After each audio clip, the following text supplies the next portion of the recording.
If I flip a coin 10 times and each time it lands heads side up, what is the probability that the coin will come up heads again if I flip it an 11th time?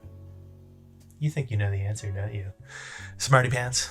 Well, soon I'll answer the question, but more importantly and more interestingly, I'll talk about the philosophy behind the answer. Here in the United States, at least, it's been very popular in recent years to discuss the information crisis. As the story goes, declining trust in authoritative information outlets like news media and government agencies means people increasingly turn to alternate outlets with lower standards for checking facts and sources. Simultaneously, the internet has made it ever easier to promote misinformation that overwhelms true information, and these factors are leading more and more people to incorrect conclusions. And it is the case that on any question you can find multiple outlets attesting that one thing is true, and just as many outlets attesting that the opposite thing is true.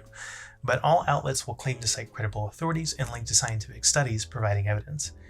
When you don't know who to trust, it's tempting to try to do your own research, but one quickly finds that the relevant sources and data are messy and hard to interpret, and one begins to wonder how anyone, no matter how qualified, could arrive at any definitive conclusion about anything. Having access to an infinite amount of information that is apparently logical and scientific, and yet contradictory, is leading many people to question the legitimacy of not just individual facts and organizations, but the very notion of truth. Can anyone be trusted? Can science be trusted? Can any so-called fact be believed? Or is everything merely a matter of opinion and politics? Well, you'll be shocked to hear I actually have answers to these questions. Let's see. No one can be trusted. Science is useful, but not authoritative. But truth is real and not merely a matter of opinion. The confusion really starts with science. Science is complicated and misunderstood, which is why it inevitably gets simplified for a general audience. As a result of relying on science without really understanding it, science has become an abstract authority. Information outlets cite experts who cite scientific data and studies, creating a chain of authority to lend credibility to their conclusions. I actually made a previous video specifically discussing how news organizations play a huge part in fueling the information crisis by training their audiences to trust the authority of news media and its sources. That training was very convenient when they were the only game in town, but now broadcasting has been democratized and anyone is free to create their own independent news outlet. So where once there was a single corporate news authority, there are now many so-called authorities and thus no authority and no trust.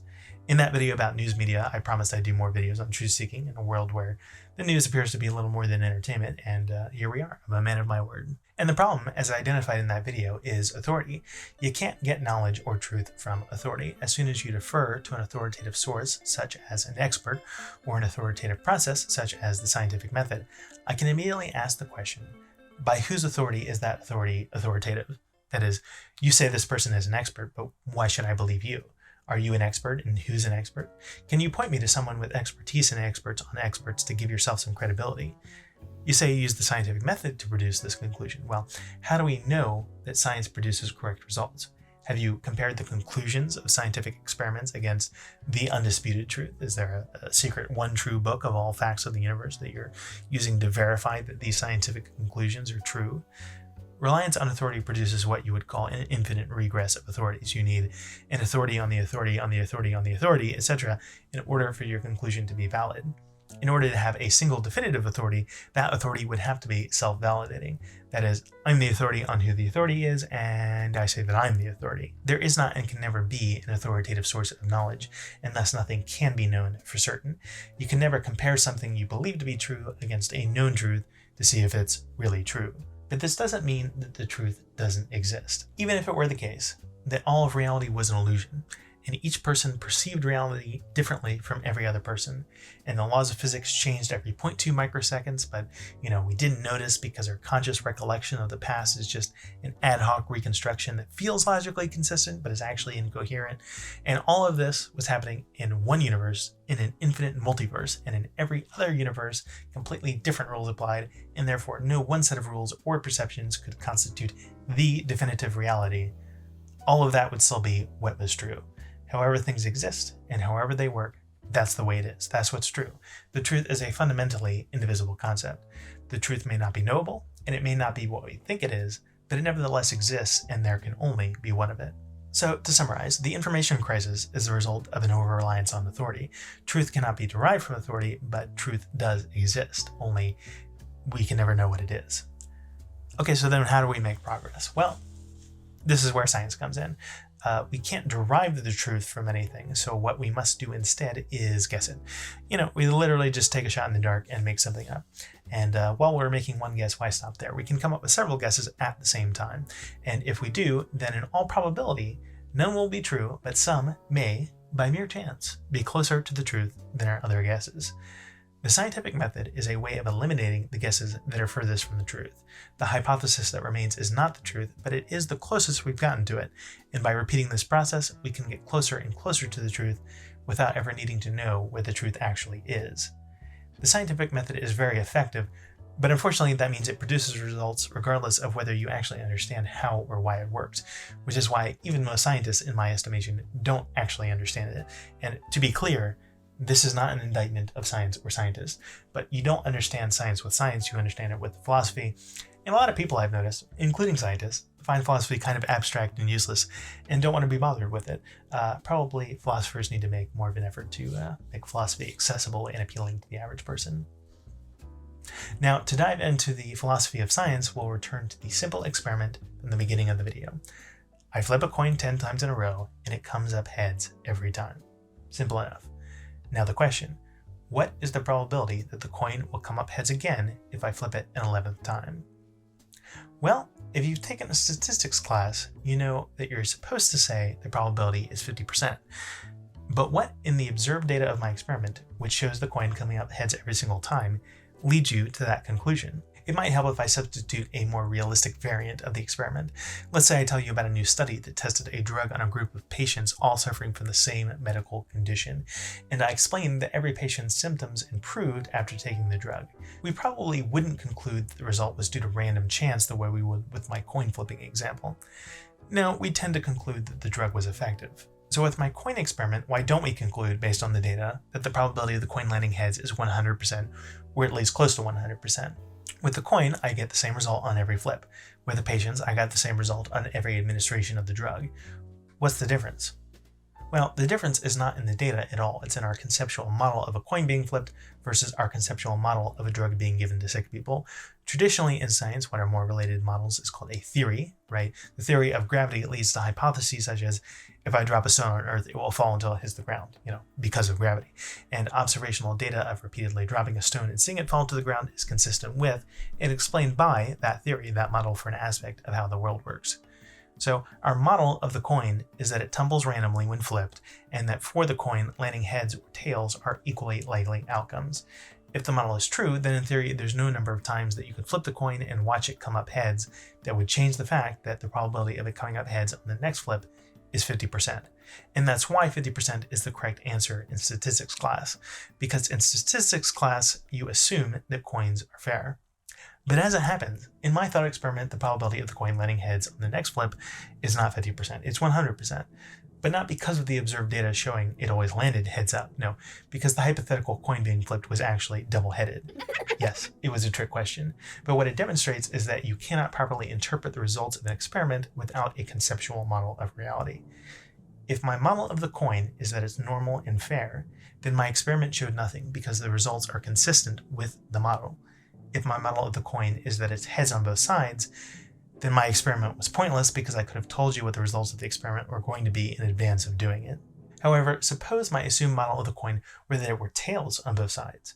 Well, then my experiment was useful because it completely contradicts my model. So I just described 3 cases, all with the same data, leading to 3 radically different conclusions, all based on my initial guess about the nature of the thing being studied. So this is the first crucial point in understanding the scientific method. An experiment can never prove a hypothesis because there are always multiple explanations for the same data. The coin landing heads 10 times in a row is consistent with an assumption that the coin is fair. And it's also consistent with the coin being double-headed. The data alone cannot tell you which explanation is the correct one. However, an experiment can convincingly argue against a hypothesis by providing data that contradicts it. Getting 10 heads in a row doesn't prove the coin has a head on both sides, but logically it would disprove the hypothesis that the coin is tails on both sides. Though, unfortunately, even that isn't conclusive because you can always make a mistake when conducting an experiment. Maybe in my coin experiment I used the wrong coin or recorded the observational data incorrectly. This is why it's important that independent researchers try to replicate every experiment to to catch mistakes made by earlier researchers. Replication does not increase the chance that the hypothesis is true. You may have heard people say that for a hypothesis to be scientific, it must be falsifiable, and that's true. It's because experimental data is only capable of falsifying a hypothesis, not proving it. If the hypothesis can't be falsified, science can't help you. Okay, so where are we now?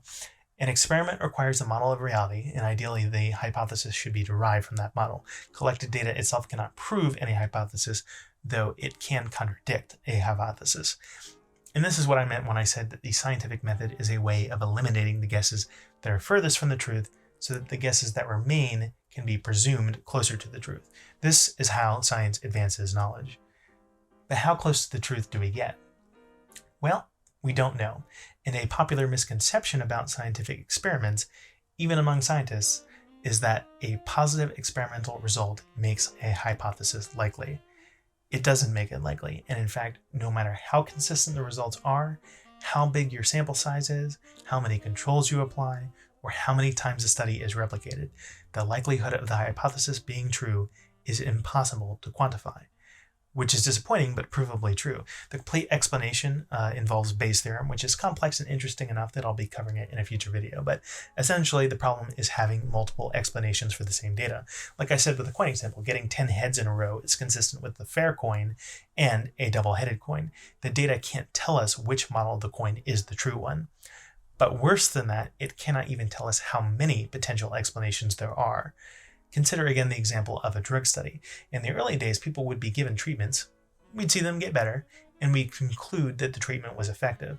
But very often, that was not the correct explanation. For many ancient medical treatments, the true explanation was the placebo effect. Later, we started controlling for that, giving some people in a study a placebo and some the experimental treatment. This allowed us to compare the multiple explanations against each other.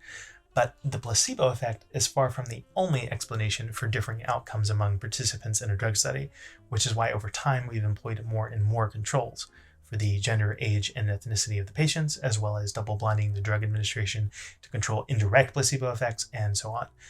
So at one point, scientists didn't consider any explanation other than that the treatment was effective. But as more and more alternate explanations get considered, fewer and fewer treatments survive scrutiny. So where does that leave us? Well, you can judge how well the evidence of a study fits the various explanations, and you can attempt to characterize the relative likelihood of those various explanations. But if you don't know how many explanations there are that could explain the same data, then it's mathematically impossible to determine the probability that your experimental hypothesis is true, regardless of your data's quality. The number of potential explanations that exist to explain observed results is not something a scientific experiment can tell you. Those explanations are alternate hypotheses, and so you just have to guess them. They cannot be derived except from a tentative conceptual model of reality. And just to be clear, things like confidence levels and intervals, which are often reported in studies, have nothing to do with the likelihood of the hypothesis. Those figures are supposed to indicate the chance that the researchers got a weird, unrepresentative sample, though a 95% confidence level doesn't actually mean there's a 95% chance the sample is representative, but regardless, it really doesn't mean there's a 95% chance of the hypothesis being true, because even if the study didn't use a sample and instead it involved an entire population, all we could say is that when you observe certain variables in a certain population under certain conditions, these are the results you get. This still doesn't tell us what caused the results to be that way and what else may have caused them. The inability of experiments to characterize the likelihood of hypotheses is also demonstrated by a thought experiment known as the Raven's paradox. It goes like this. Suppose my hypothesis is that all ravens are black. Well, the obvious way to test that is to go out and look at ravens and see what color they are. Suppose I observe 100 ravens and note that they are all black. This obviously doesn't prove that all ravens are black, but more surprisingly, it doesn't even increase how likely it is that all ravens are black. Because supposing it was, I could advance our knowledge with a logically equivalent study. If all ravens are black, that means that no non-black thing can be a raven. If, say, any white object were a raven, that would disprove the hypothesis that all ravens are black. So then, to test the hypothesis that all ravens are black, I observe 100 white objects and note that none of them is a raven. And this is the so-called paradox. That methodology is just as valid, and so to claim that observing black ravens increases the probability that all ravens are black is to claim that observing white non-raven objects increases the probability that all ravens are black. The truth is, both methodologies are valid, but neither says anything about the likelihood of the hypothesis. This has nothing to do with sampling and everything to do with all the things we don't know. Maybe the thing we don't know is that white ravens only exist at the poles, and they spend 95% of their lives burrowed underground to stay warm. If that's the case, how could we ever hope to observe all ravens and determine the true percentage that were black? Observing every raven we can find and noting that they are all black does not tell us how many explanations there are for that result. Did we only find black ravens because there only are black ravens? Or was it because we simply didn't find the white ravens? Or was it because we did find the white ravens, but their feathers were stained by exposure to a nearby unreported oil spill, and we therefore mistook them for black ravens? The data cannot tell us these things. It cannot tell us all the explanations that exist for our observations, and thus we cannot know the probability that any given explanation is the true one. This means that at best, scientific experiments can help eliminate bad theories and bad models of reality, but a positive study result cannot prove a hypothesis, and it cannot tell you how likely the hypothesis is. A positive result merely indicates that the hypothesis has not been disproven and is among our best guesses at the truth by process of elimination. So now that we understand that, we can start to see why it's so easy to get scientific results that seem to support contradictory conclusions. One study shows that everyone given the experimental drug died. Another study shows that everyone given the same experimental drug was permanently cured. Then competing news outlets start citing the competing studies, both claiming to have proof, both saying that the other study was biased and had poor methodology and so on, and the average person doesn't know what to believe. And the reality is that neither study says anything. Either might have had errors in their execution and both need to be replicated, but even if they were, does a sample of people dying after taking the drug prove that the drug is deadly? No, because an experiment can't prove anything. Does a sample of people getting better after taking the drug prove that it's effective? No, because an experiment can't prove anything. Does having half of our sample showing people dying and half showing people getting better show that there's a 50% chance the drug causes death, or equivalently, a 50% chance that it's effective? No, because an experiment cannot tell you how likely something is to be true. It can only tell you what you typically observe when running that kind of experiment. It can't tell you why you get those results, it cannot tell you what is true, and it can't predict what will happen long-term in the real world. You need theories for that. Science exists to test and select the best theories, the best conceptual models of reality. By themselves, individual scientific experiments are not evidence of anything.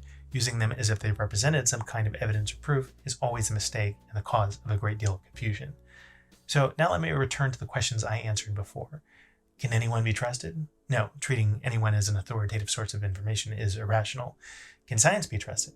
No, the scientific method is not an authoritative process, but it is a useful one. It's the only thing capable of advancing human knowledge about reality. But as powered by philosophy, experiments are meaningless without the context of relevant conceptual models of reality, which must be thought up from nothing. This is why regular people typically have no business trying to interpret the results of studies. Studies are only useful to people that understand the theories behind why they were conducted in the first place, and why the results could look the way they do. That means studies can really only be interpreted by other researchers, preferably those specializing in the same field. Very well, we'll let the experts interpret the studies. Now one expert says the drug is safe and another says it's not. Then competing news outlets bring on different experts, both experts claiming the other one is biased or part of a conspiracy or whatever, and the average person doesn't know what to believe. Shit. How do we deal with this nonsense?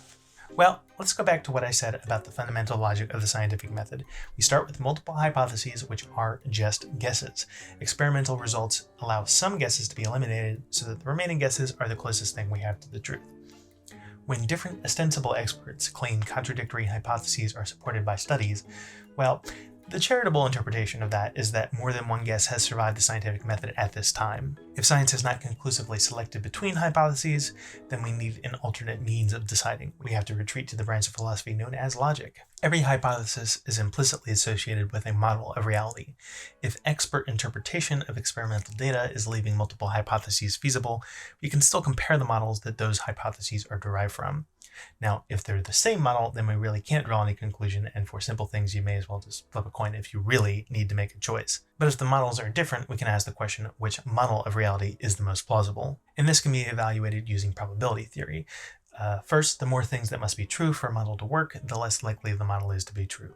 Any individual guess about how things work has a certain chance of being true. The probability of many independent guesses all being true is equal to the product of their individual probabilities. So the more new things a model assumes to be true, the less likely that it is. Second, the longer a model has existed, the more likely it is to be true, because that means it's withstood more scientific scrutiny. It has had more opportunities to be falsified, and yet it hasn't been. Third, the more a model contradicts established models, the less likely it is to be true. Logically, reality cannot contradict itself. Two opposite things cannot both be true at the same time. So if an existing model has been around for a long time and depends on a small number of also well-established models, and a new model contradicts it, we should tend to judge that new model as less credible. Fourth, the more a model explains, the more likely it is. A true model would be consistent with all observable realities in the world. That includes things that might not have been known when the model was first proposed, meaning a true model can correctly predict the future. A model explaining observable patterns that otherwise don't have an explanation demonstrates its own consistency with reality and argues for its truth.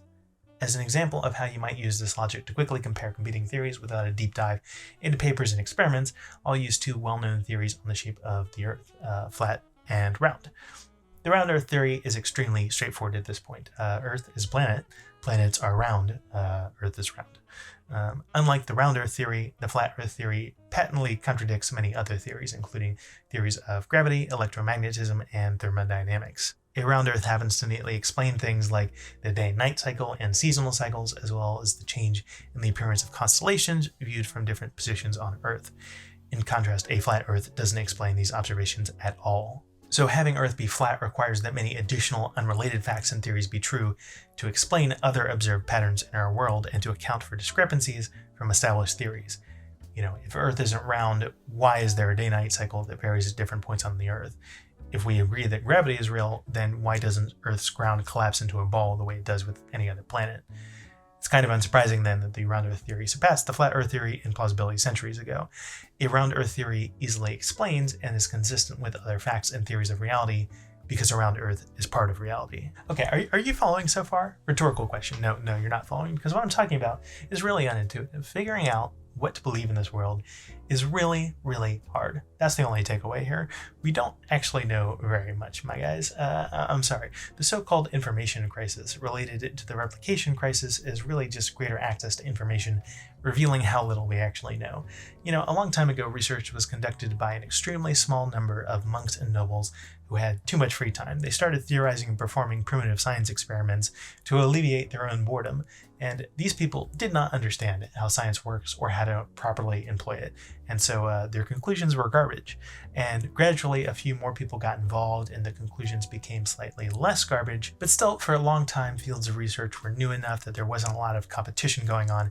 And so people got to labor under the delusion that the conclusions people were coming to were true. No one thought otherwise because no one had the time or resources to try to replicate or repudiate anyone's theories or results. And the same thing happened in news reporting. It used to be that you only had maybe one or two official sources of information in your area, and so people were able to believe that the information was fact because it was never contradicted. And today, those times are over. It's not that we used to discuss facts and evidence and now they've been replaced with lies and rhetoric. No, the problem is we used to naively think that we knew things and could be sure about things when that was an illusion created by a lack of information and misplaced trust in fallible authorities. And now everyone has to grow up to be Socrates and admit that the only thing we know is that we don't know a damn thing. So how do you make choices when you don't know? There are way too many choices that you have to make in life for you to be able to think through and investigate all the theories and experiments that might be relevant to every one of them.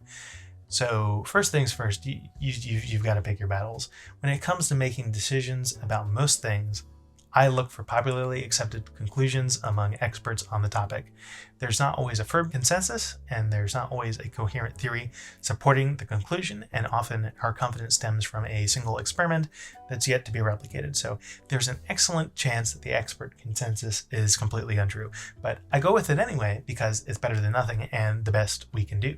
Making the decision by trying to do my own research or any other way is not going to lead to a better outcome.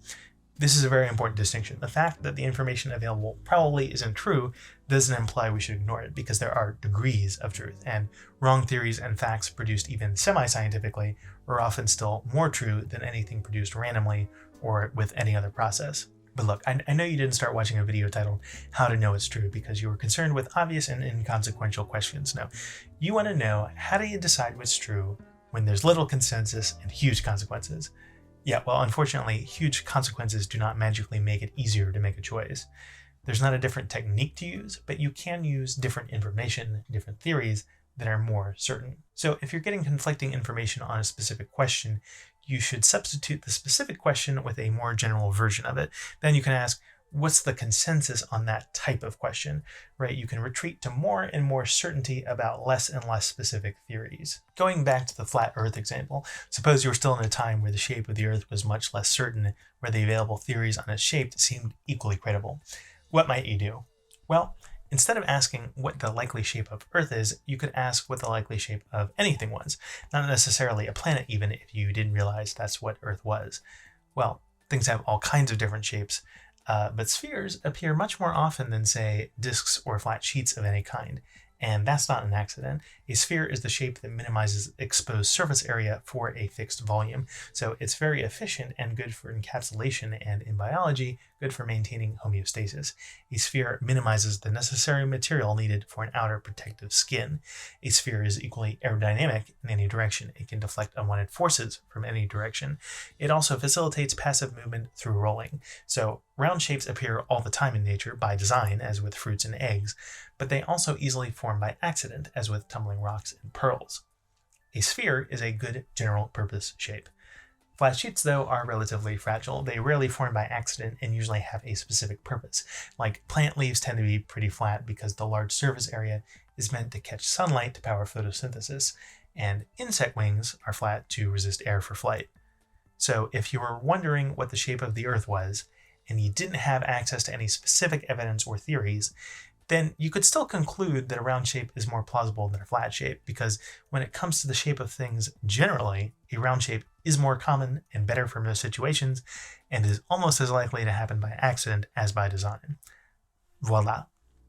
Obviously, this approach is not guaranteed to work, but logically it's the most defensible thing you can do. If you're trying to decide between competing theories that are being evangelized in equal proportion by competing experts, then maybe you should disregard those theories because they're too uncertain to be useful. Fall back on less specific but more certain theories that apply to the category of question you're considering. That's much more likely to lead you to the correct conclusion versus trying to interpret new research yourself. But your default position and the only truly correct answer to any question is, I don't know, because even making decisions by extrapolating from well-established facts and theories is still very hard.